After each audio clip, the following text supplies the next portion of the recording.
안녕하십니까 시청자 여러분. 5.18 45주년을 맞이하여 오늘은 좀 특별한 분을 모셔서 인터뷰를 진행하도록 하겠습니다. 이번 초대 손님은 멀리 미국에서 5.18 정신 세계화를 위해서 앞장서서 헌신하고 있는 분입니다. 미주 5.18 기념일 재정추진위원회 김영률 대표 모셨습니다. 대표님 먼저 시청자분들에게 간단한 인사 말씀 부탁드리겠습니다. 네, 안녕하십니까. 저는 미주 5.18 민주화운동 기념재정 추진위원장을 맡고 있는 김형렬입니다.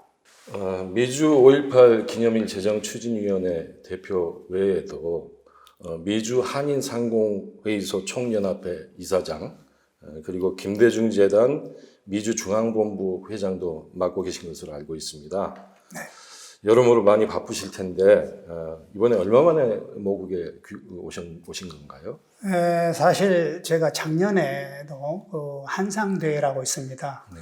그 한상대회 때문에 한 8번이 왔었고, 벌써 올해도 지금 4번째 사실은 한국에 지금 와 있습니다. 알겠습니까? 아무래도 이번에 귀국하셔서 여러 뜻깊은 일정들을 소화를 하신 것으로 알고 있습니다. 공개하실 수 있는 범위 내에서 그동안 귀국에서 있었던 만남이라든가 일정이라든가 이런 것들 간단한 설명 좀 부탁드리겠습니다. 네네. 저 이제 개인적으로는 사실 건강 체크업도 하고요. 우리 또 대한민국이 의료 강국 아닙니까? 그래서 의료 체크업도 하고, 또 우리 딸이 사실은 대학을 졸업하고 지금 모 대학에 어학연수로 왔습니다. 그래서 거기 뒤에서 또 같이 또 뒤에 돕고 그런 의미에서 또 같이 오게 되고, 또 다른 하나는 이제 우리 5.18 이번에 기념 행사 겸 또 우리 지금 현재 우리 대선이 지금 선거운동을 하고 있지 않습니까? 네. 그런 부분에서 미주 동포의 한 사람으로서 역할을 해야 되겠다 하는 그런 심정으로 이번에 왔습니다. 현지 시간 2022년 8월 8일 미국 캘리포니아 주 의회에서 매년 5월 18일을 5.18 민주화 운동 기념일로 선언을 한다라는 결의안이 통과된 것으로 알고 있습니다. 네. 해외에서 5.18 기념일이 제정된 최초 사례입니다. 그때 한인 이민 1세대인 최석호 캘리포니아 하원 의원하고 또 우리 대표님이 이끌고 계시는 5.18 민주화 운동 기념일 결의안 재정준비위원회가 결정적인 역할을 했다, 그렇게 알고 있습니다. 당시 진행 과정 간단하게 설명 부탁드리겠습니다. 네, 저 역시도 이제 호남 출생입니다. 호남 출생이고 제가 한국에 떠난 지 38년이 됐는데, 그때 당시에는 저도 그 학교 다닐 때 제가 갔는데 그렇게 대한민국에 많이 알려지지 않는 상황이었습니다. 근데 이제 우리 대한민국이 경제적으로 또 선진화되다 보니까 그때 당시에 그 K-팝, 뭐 K-문화, K-컬처스, K-푸드, K-뷰티 그런 어떤 그런 열풍이 많이 불기 시작했었어요. 네. 근데 유독 우리 특히나 어떤 K-문화 쪽에서 우리 5.18 민주화 운동을 우리 전 세계의 어떤 K-문화로 그렇게 같이 함으로써 전파를 해야 되겠다.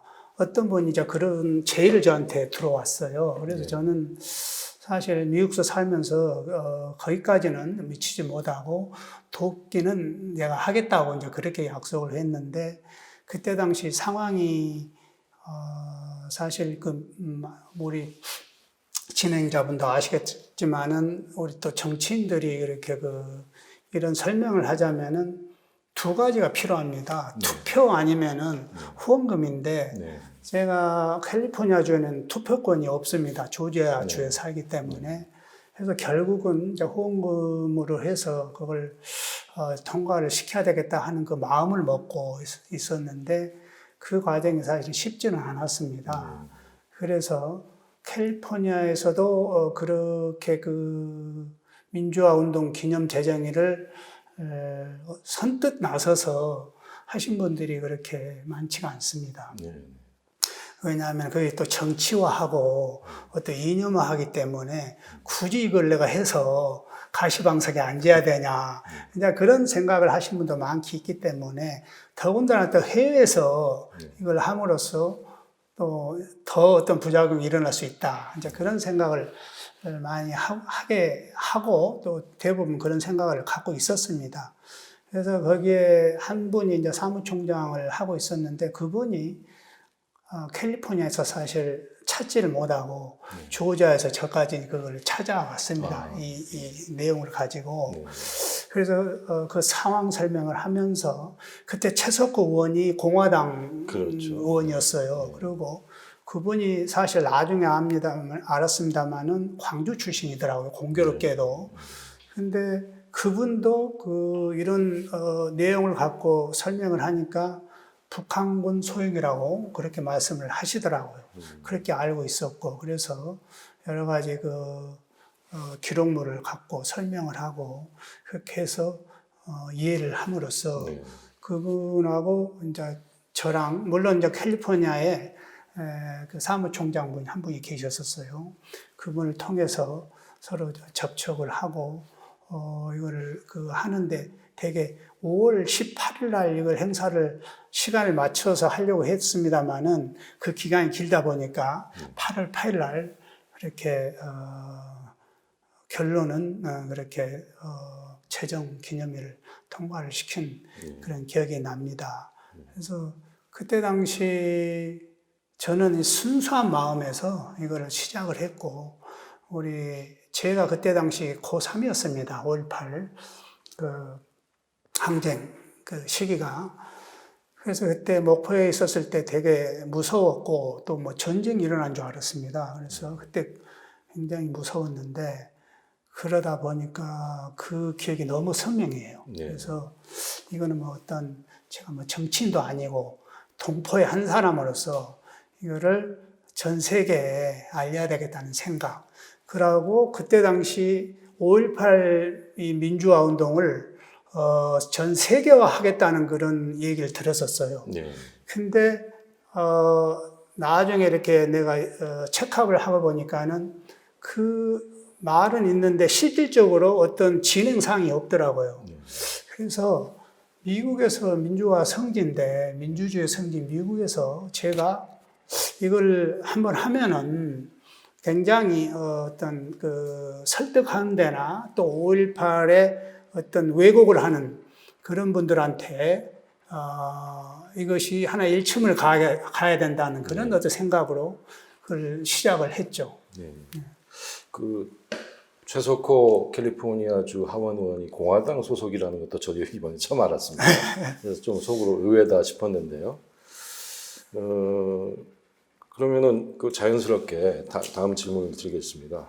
미주 5.18 기념일 제정추진위원회가 탄생하게 된 배경, 그러니까 그때 이전에 이제 준비가 되고 있었던 모양입니다.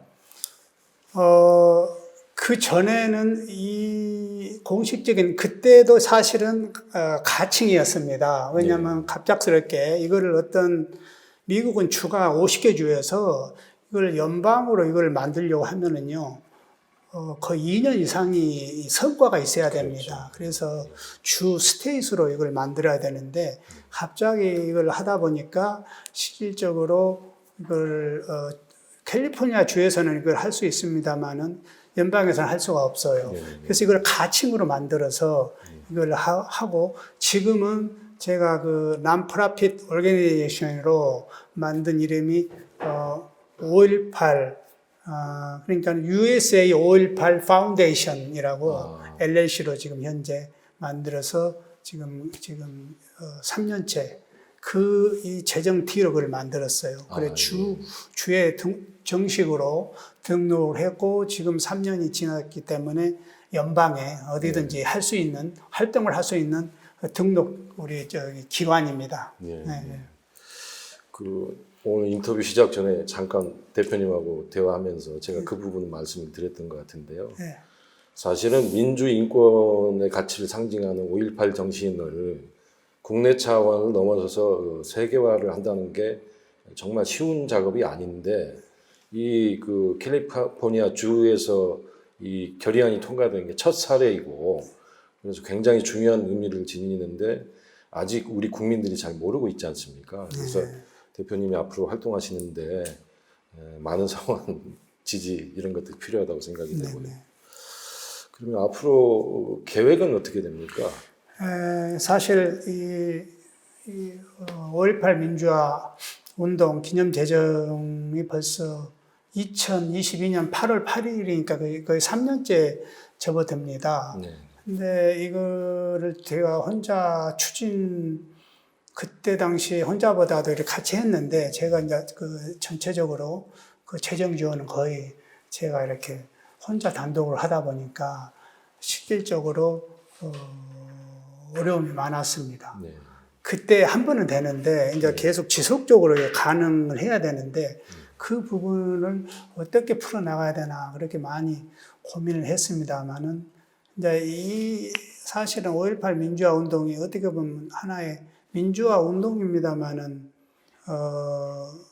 사실 철학적인 어떤 그런 어떤 개념도 있고 또 밖에서 볼 때는 약간은 뭐 이념적으로도 생각을 하고요. 그렇기 때문에 이거를 계속 진행하기가 사실은 쉽지를 않았습니다. 그 한 해로 뉴욕에서 제가 한 분이 그 한국분이 주하원 의원인데 그분한테 제가 이렇게 이걸 한번 했더니 사실은 좀 쉽지 않다고 이제 그 얘기를 하고 그 이후로 이제 좀 제가 좀 이렇게 소심해졌죠. 사실은 그 와중에 이제 제가 또 다른 단체를 많이 맡고 있어서 그 단체에 집중하다 보니까 지금 현재 5.18 민주화 운동 기념 제정 이 추진은 지금 사실은 어떻게 보면 되게 지금 뒷전으로 좀 밀린 상황입니다. 현재. 그래서 제가 지금 우리 미주 한인 상공회에서 총연합회 이사장이 올 5월 31일로 임기가 끝납니다.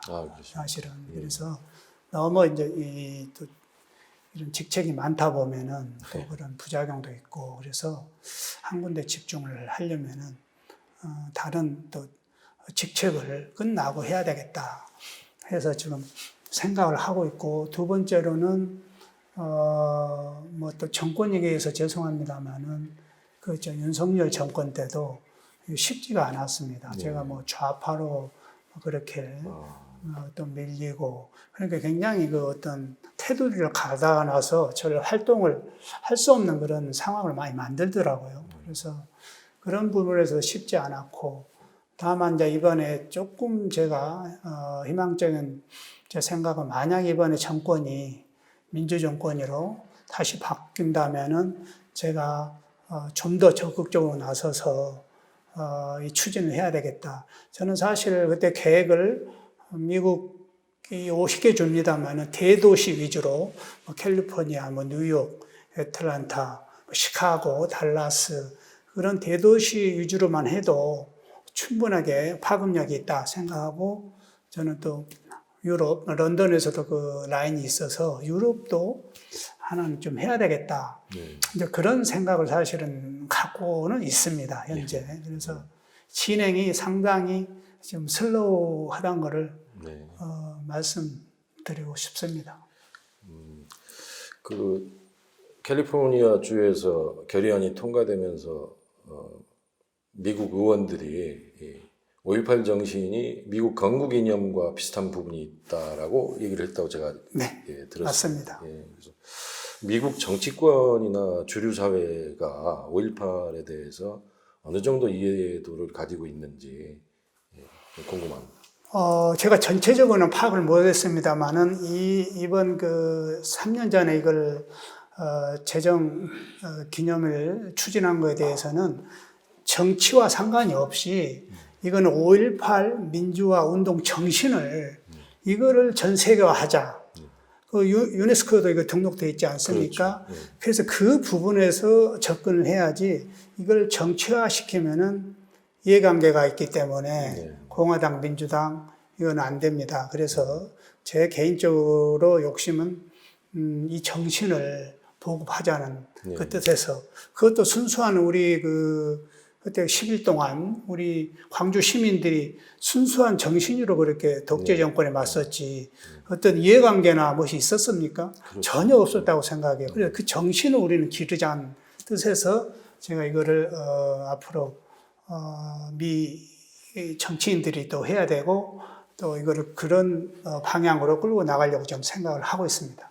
그러면 미국 민주당하고 공화당이 5.18에 대한 시각은 뭐 차이가 별로 없는 상태입니까? 아니면은 그래도 민주당 의원들이 훨씬 더 적극적이고 그런 상황이죠.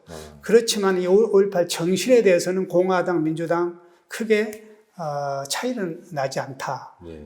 왜냐하면 그 한 예로 캘리포니아에서 68명의 주 하원 의원들이 찬성을 다 했어요. 그런데 그분들이 다 민주당 의원들이 아니거든요.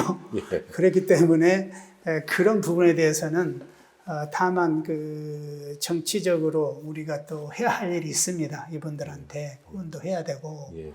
그런 부분을 우리가 좀 더 지혜롭게 이걸 접근해 나가야 되지 않나 예. 그런 생각을 갖고 있습니다.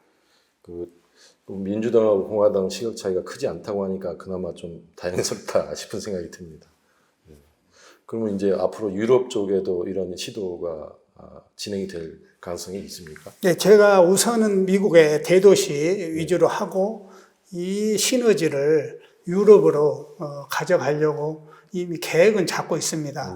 그런데 이제 제가 섣불리 또 말씀드리기는 어렵고 지금 현재 집중적으로 미국 대도시 위주로 지금 이걸 추진을 하려고 지금 제 계획을 잡고 있습니다. 예, 알겠습니다.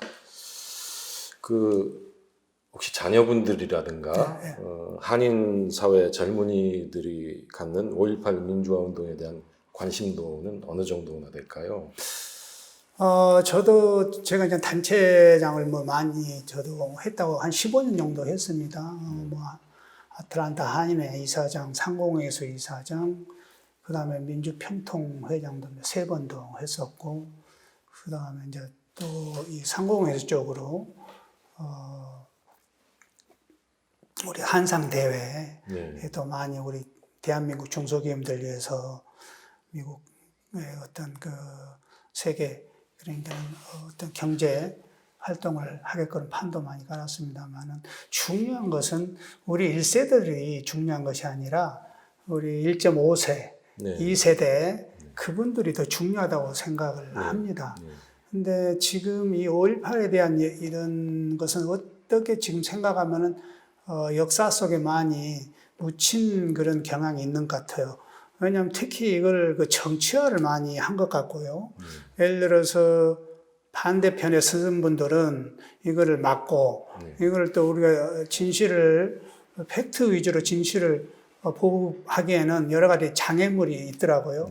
그래서 우리 2세들한테는 이것이 꼭 필요한데 실질적으로 우리 2세들이 역사책으로나 어떤 영문책으로 이런 것이 나오지는 않는 것 같아요. 그래서 그 한글을 깨우치기에는 아직 되게 쉽지는 않은 것 같습니다. 예를 들어서 제 딸도 사실은 지금 22살입니다만은 한글을 이번에 이제 배우러 왔는데 이런 정도의 그 이해는 하지는 못한 것 같아요. 그래서 이거를 제 개인적인 욕심은 어떤 영문으로 이거를 하나를 만들어도 책을 보고하면 훨씬 더 우리가 이렇게 얘기한 것보다 낫지 않은가 그런 생각을 갖고 있었습니다. 제가 그러면 5.18 기념재단 이사장 원순석 이사장님하고 좀 잘 아는 편입니다. 곧바로 그런 작업은 필요하지 않나 싶은데요. 5.18 기념재단에서 좀 그런 작업이 좀 시작이 되면 좋겠습니다. 그래서 이것이 세계화라는 것이 사실은 우리 1세들이 아니라 우리 세계화, 그러니까 다른 외국분들한테 어필을 해야 되지 않습니까? 그럼 그분들의 지금 세계 공통 언어가 거의 영어지 않습니까? 그래서 영어판으로 하면은 훨씬 더 이해하고 이거를 차세들한테 5.18 역사를 알리는데 훨씬 더 쉽지 않을까 그런 생각을 해봅니다. 알겠습니다. 대표님 말씀을 제가 전달을 하겠습니다. 지금 대선 기간이지 않습니까? 그래서 얼마 전 이재명 후보에 대한 대법원 유죄 취지 파기환송 결정이 있었지 않습니까? 네네. 예. 그래서 해외 여러 동포들도 규탄 성명서를 발표한 걸로 알고 있습니다. 네. 해외 촛불 행동명이었는데요. 그때 대표님도 김대중 재단 미주 중앙본부 회장 자격으로 성명서를 내신 걸로 알고 있습니다. 네. 이제 6월 3일 대선이 얼마 안 남았는데 새로 탄생할 정부에 대한 기대나 바람이 있다면 어떤 것이 있는지 말씀 부탁합니다. 네, 사실 이 정치란 것이 저는 기본적으로 우리 국민들을 편하게 잘 살게 하는 거라고 저는 생각을 합니다. 근데 지금 제가 밖에서 볼 때는 대한민국이 민주주의도 그렇고, 민주주의가 어떻게 탄생했습니까? 지금 산업화, 민주화 그 피로 탄생했지 않습니까? 근데 5.18도 물론 거기에 핵심적으로 들어가 있고, 그래도 지금 경제 대국으로 선진화까지 지금 돼 있지 않습니까? 대한민국이. 근데 한 3년 동안요, 이건 너무 어마어마하게 민주주의도 후퇴하고, 독재 거의 정권, 그 예전에 그런 생각이 또 들고, 그 다음에 경제는 지금 내수 시장이 겉으로는 굉장히 화려하더라고요. 근데 내수 시장이 너무 안 좋더라고요. 근데 그런 부분이 사실은 우리 일반 우리 국민들이나 시민들이 다 할 수 없는 영역이 있습니다. 해외로 뭐 진출하거나 정치인들이나 관료들이 다 해야 되는데 그런 부분이 너무 뭐 죄송한 얘기입니다. 엉망진창으로 돼 있는 것 같아요. 그래서 제가 밖에서 볼 때는 우리 해외 동포들이라도 여기에 좀 더 관심을 갖고 도와야 되겠다. 그런 생각에서 특히나 이번에 이재명 대표의 뭡니까 재판 네. 그 부분도 사실은 너무나도 정치적인 것 같더라고요. 네. 그래서 그런 부분에는 언페어하다 해서 해외 동포들의 입장을 발표를 하고, 그 다음에 또 이번에 제가 이제 민주당에서 수석 자문위원 자격을 맡았습니다. 해외. 그래서 그런 자격으로라도 열심히 하라는 그런 어떤 타이틀 같아요. 그래서 제가 지금 열심히 하면서 이번 정권이 꼭 재탄생을 해서, 죄송합니다. 다시 바뀌어져서 우리 국민들의 특히 경제 부분에 대해서 좀 스트레스 덜 받고 좀 잘 살 수 있는 그런 어떤 역할이 돼야 되지 않는가. 저는 그런 생각을 갖고 이번에 한국에 이렇게 왔습니다. 네, 알겠습니다. 지난 4월 초 미국 애틀란타에서 해외에서 두 번째 열리는 세계 한인 비즈니스 대회가 있었지 않습니까? 네네. 당시 행사를 주관했던 미주 한인 상공회의소 총연합회 이사장을 맡고 계시는데 그때 당시 행사 내용이라든가 성과가 많았을 것 같은데 소개 부탁드리겠습니다. 그것이 지금 3년 전에 동포청이 생겼습니다. 동포청이 최초로 생기고 이름이 예전에 우리 대표님 아실 줄 모르겠습니다. 한상대회였어요. 그래서 지금 20년째 국내에서 하다가 지금은 어느 정도 해외에서도 할 수 있는 영역이 된다 해서 해외로 해서 최초로 2021년도에 LA가 아니라 오렌지 카운티에서 시행을 했어요. 그때도 제가 이제 상공회에서 이사장 자격과 그다음에 제가 이제 공동대회장을 역할을 했습니다. 그때 굉장히 성공적으로 잘 됐습니다. 그 여파로 해서 그 다음에는 전주에서 했습니다. 작년에. 그래서 전주에서 해서 아주 잘했어요.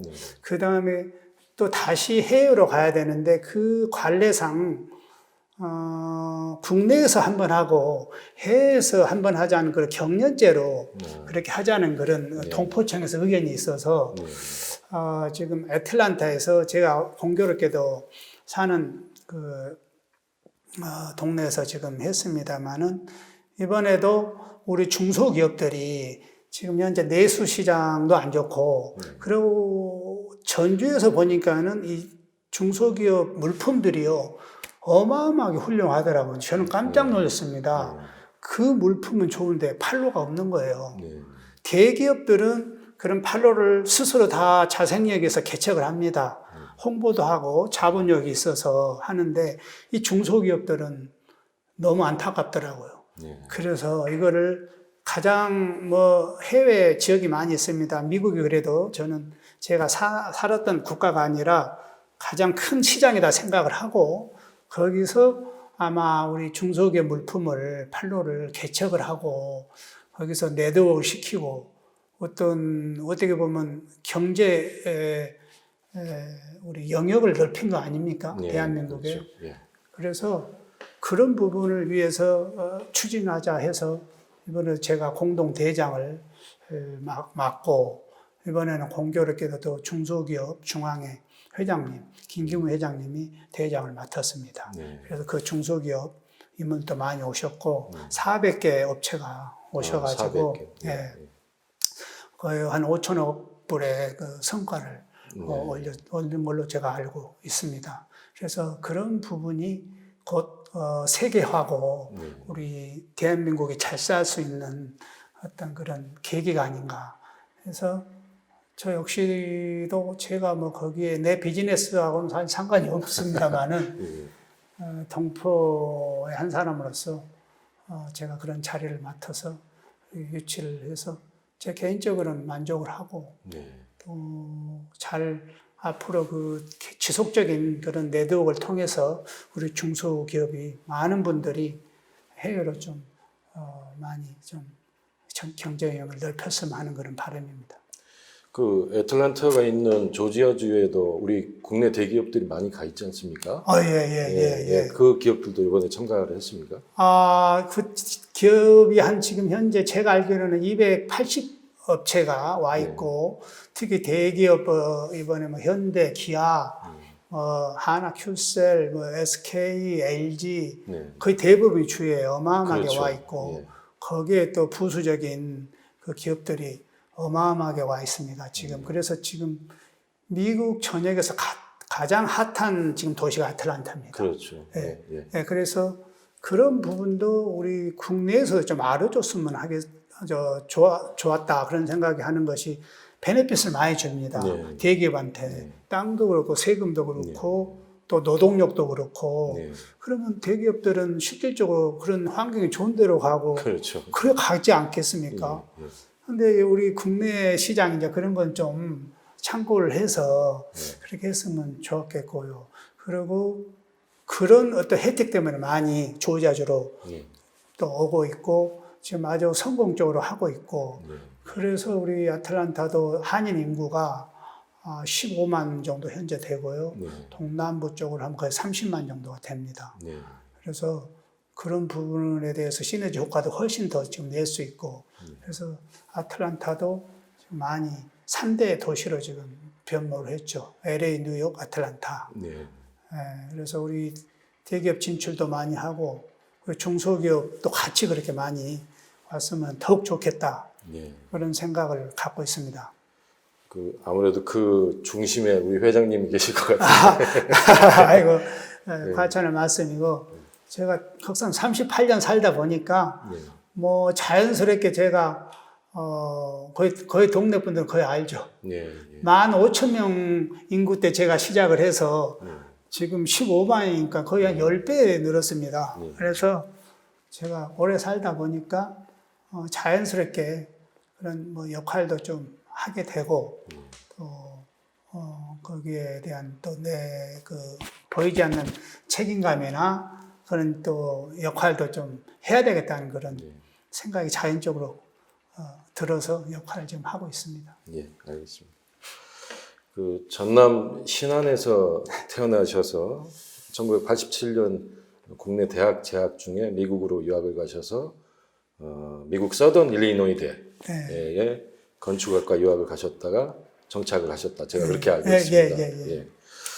그리고 이제 93년부터 빌딩 관리업과 호텔 경영 등 사업적으로도 성공을 하셨는데 미국 정착 초기에 겪었던 뭐 어려움이라든가 기억나는 에피소드가 있으면 말씀 좀 부탁드리겠습니다. 정말 그 얘기는 너무 이렇게 짧은 시간에 책 10권 정도. 네, 사실 책을 써도 많이 부족할 것 같습니다. 저는 이제 신안 안자도라는 그 섬에서 우리 김대중 대통령이 하이도입니다. 같은 예. 그 옆 동네에서 공교롭게도 그렇게 운명적으로 이렇게 살아서 저는 사실은 섬 소년이었습니다. 예. 그래서 제가 농사꾼 아들인데 예. 제가 어려서부터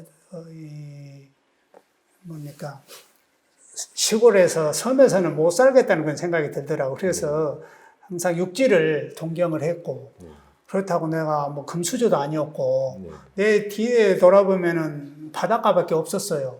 그래서 굳이 내가 바다를 등지고 살 이유는 없다. 그래서 제가 초등학교, 중학교 끝나고 목포로 고등학교를 와서 또 광주 재수를 또 했습니다. 제가 머리가 그렇게 좋지 않아서. 그래서 저도 재수했습니다. 그래서 제가 또 사람은 그때 당시에 나면은 서울로 말은 제주도로 그런 말이 제가 그때 기억이 있었어요. 그래서 광주에서 대학을 다녀도 되는데 서울로 무작정 상경을 했습니다.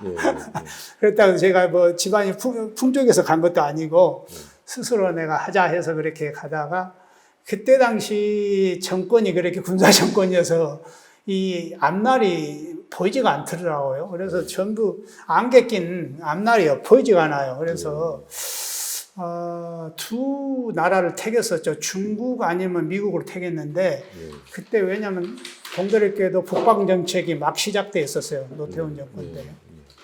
그래서 중국으로 가야 되나 미국으로 가야 되나 고민 중에 결국은 내가 두 가지 단어가 생각납니다. 청운의 꿈을 안고 아메리칸 드림이라는 그 소리를 들어보셨죠? 그 말씀을. 전 세계에서 드림은 아메리칸 드림밖에 없어요. 그 말이. 지금은 좀 많이 회색됐습니다만은. 그때 그 말을 듣고 이제 미국을 향하게 되죠. 그래서 내가 87년 10월 10일 날 시카고 오해 공항에 떨어졌죠.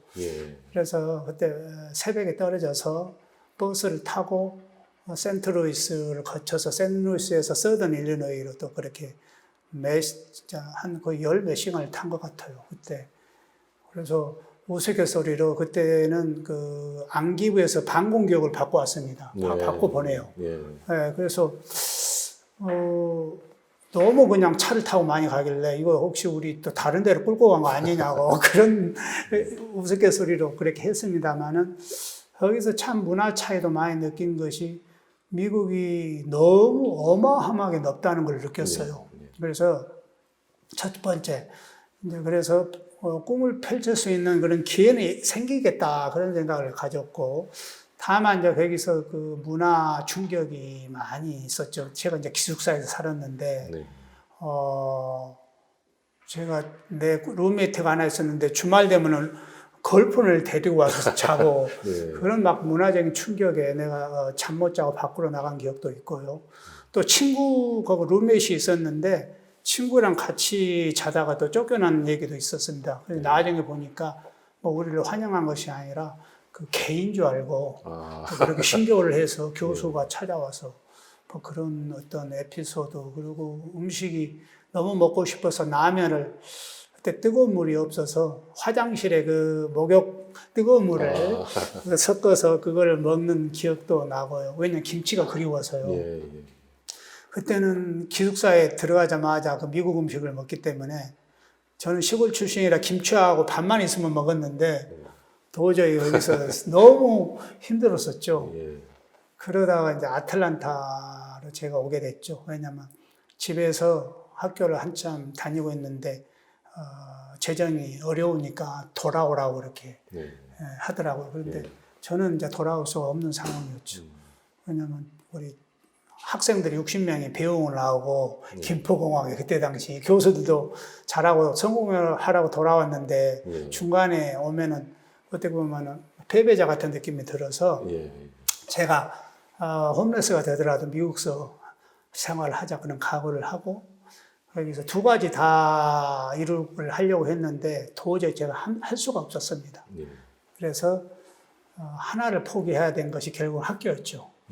왜냐면 학교를 포기 안 하면 돈이 내가 재정을 어떻게 감당을 못 하니까 제가 그걸 포기를 하게 되고 결국은 그 밤 청소 소위 얘기하면 낮에는 학교 다니고 밤에는 청소하고 그렇게 시작을 했는데 학교를 포기하고 그 말은 이제 밤 청소입니다만은 그 하이라이스 빌딩 관리 이 업이고 랜드스케이핑하고 뭐 스큐리티하고 핸디맨 그런 전체적인 관리하는 그 직업인데 그걸 6개월 동안 교육을 받고 저 슈퍼바이저로 이제 들어갔었죠. 아, 바로 슈퍼바이저가 되셨습니다. 대단하십니다. 그러니까 학비를 그 마련하기 위해서. 예. 근데 중간에 너무 힘들어서 예. 학교는 좀 중간에 포기했는데 그 부분이 지금도 제가 좀 후회가 좀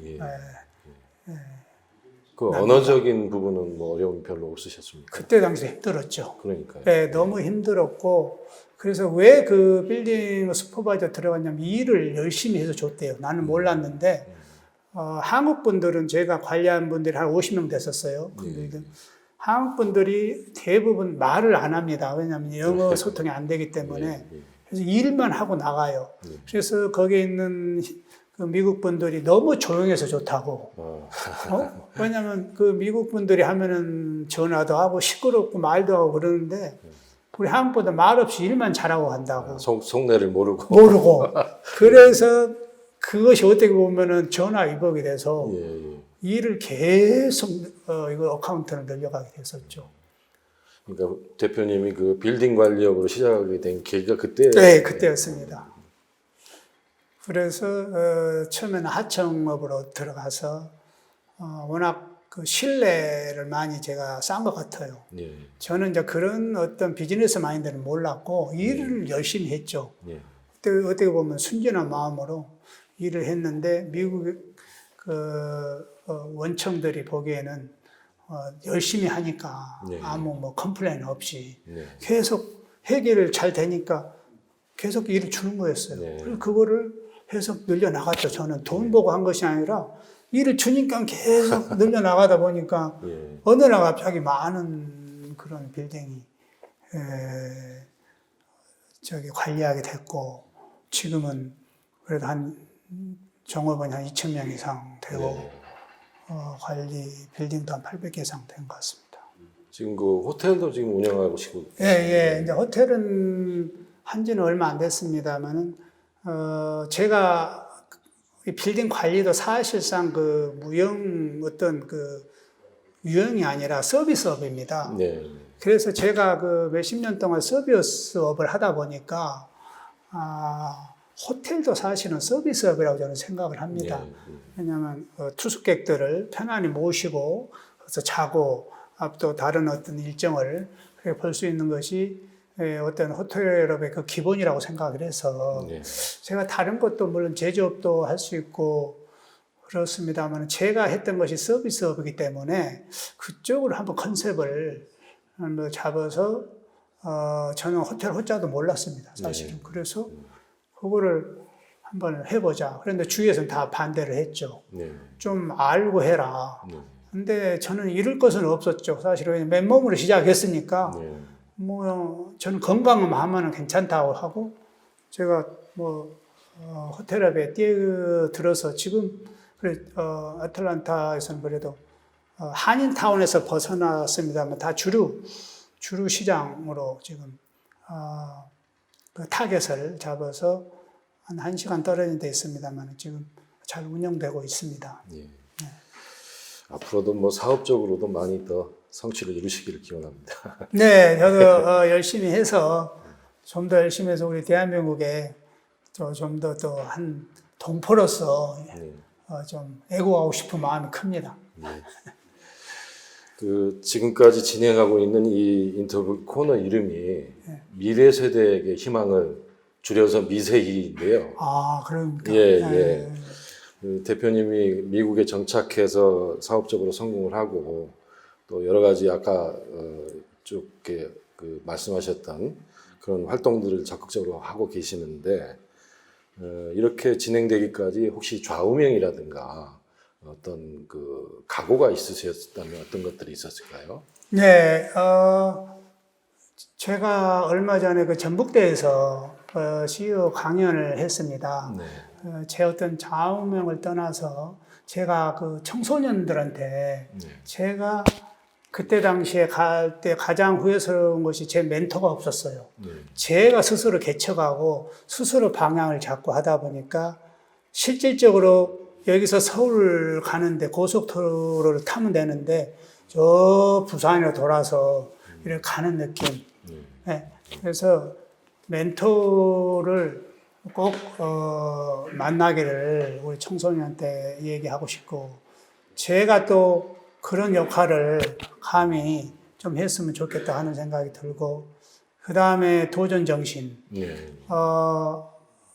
성공의 반대는 실패가 아니라 도전하지 않는 것이다. 그렇죠. 라는 그런 제목으로 내가 한 2시간 동안 얘기한 적이 있습니다. 네. 그래서 제 좌우명보다도 우리 1.5세나 청소년들한테 특히 대학생들 앞으로 미래 세대들한테 해주고 싶은 얘기는 정말 그 옛날 얘기대로 세계는 아직도 넓고 네. 할 일은 많습니다. 네. 그래서 이 좁은 대한민국에서 그 근시안적인 생각을 갖지 말고 네. 앞으로는 글로벌 시대 아닙니까? 네. 이미. 그래서 세상을 좀 넓게 보고 밖으로 좀 우물 안에 개구리가 되지 말고 나갔으면 좋겠다. 네. 도전을 하고 잃을 것은 없지 않습니까? 네. 젊으니까요. 네. 그래서 꼭 도전을 좀 과감히 해라. 네. 그런 어떤 말씀을 드리고 싶습니다. 예. 그 대한민국에 살고 있는 청년들이 더 넓은 시야를 갖기 위해서 혹시나 미국 조지아주를 가면은 우리 대표님을 찾아뵙는 게 멘토를 찾는 지름길이 아닌가 그런 생각이 듭니다. 물론 미국 내에서 각 지역마다 뭐 향후회를 통해서 또 통포청이나 여러 방면에서 우리 청소년들 또 우리 미래 세대들을 방문을 하게 만듭니다. 저도 약속을 했습니다. 작년 한상대회 때 청년들이 오시면 제가 아틀란타 오시면은 제가 어느 정도 책임지고 거기에 대한 서포트를 하겠다. 그런 약속을 했기 때문에 저는 뭐 정치인은 아닙니다만은 그 약속을 분명히 내가 지킬 것이고 또 아틀란타에 또 많은 그런 그 도전할 수 있는 그런 곳이 많이 있습니다. 대기업도 많고 거기가 또 우리 저기 CNN 남부에 또 건 위드 더 윈 그 바람과 함께 사라지다 소설 속에 거기에 그 지역이고요. 또 코카콜라가 본산지고 뭐 홈디포, 델타항공 여러 가지 거기에 많은 기업들이 지금 거기에 상주에 있습니다. 그래서 그 지역을 뭐 자랑한 것보다도 제가 거가 있으니까 거기 오시면은 언제든지 제가 발벗고 제가 나설 그런 용기가 있습니다. 네. 네, 오늘 이렇게 장시간 인터뷰에 응해주셔서 감사합니다. 네, 초대해 주셔서 영광입니다. 이상 멀리 미국 땅에서도 5.18 정신 세계화를 위해서 헌신하고 있는 김영률 대표하고 장시간 말씀 나눠봤습니다.